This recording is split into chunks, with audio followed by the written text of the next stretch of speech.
After the collapse of the Ottoman Empire, why did Muslim leaders not restore the Islamic Caliphate? After the collapse of the Ottoman Empire, several factors contributed to the Muslim leaders' decision not to restore the Islamic Caliphate. 1. Nationalism. The early 20th century witnessed the rise of nationalist movements across the Muslim world. The concept of nation-states gained prominence, with Muslim-majority regions seeking independence and self-governance based on ethnic, linguistic, or cultural identities. Nationalist sentiments often superseded the idea of a unified Islamic Caliphate, as people sought to establish their own independent nation-states. 2. Colonialism and Western influence. The Muslim world was heavily impacted by European colonialism during this period. Many Muslim-majority regions came under direct or indirect control of European powers, which influenced the political landscape and limited the scope for a unified caliphate. The colonial powers often supported local leaders who aligned with their interests, further undermining the possibility of a unified Islamic authority.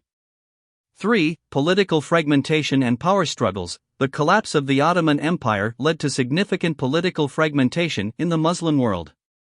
Various regions and communities sought to establish their own independent states, often with competing political ideologies and power struggles.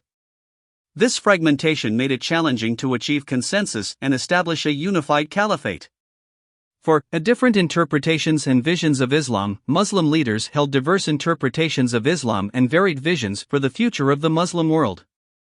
This diversity meant that there was no single consensus on the form, structure, or leadership of a restored caliphate. Differences in religious beliefs, political ideologies, and cultural practices further complicated the idea of a unified Islamic authority. 5. Lack of popular support and legitimacy. While there were some calls for the restoration of the caliphate, it did not enjoy widespread popular support. The idea of a caliphate had lost its appeal for many Muslims, and the legitimacy of any potential caliphate was questioned. The absence of a universally recognized and accepted leader made the restoration of the caliphate impractical. It is important to note that some Muslim groups and movements, such as the Islamic State, ISIS, have sought to establish their own version of a caliphate in recent times. However, these efforts have been highly controversial and have not garnered broad support within the Muslim world.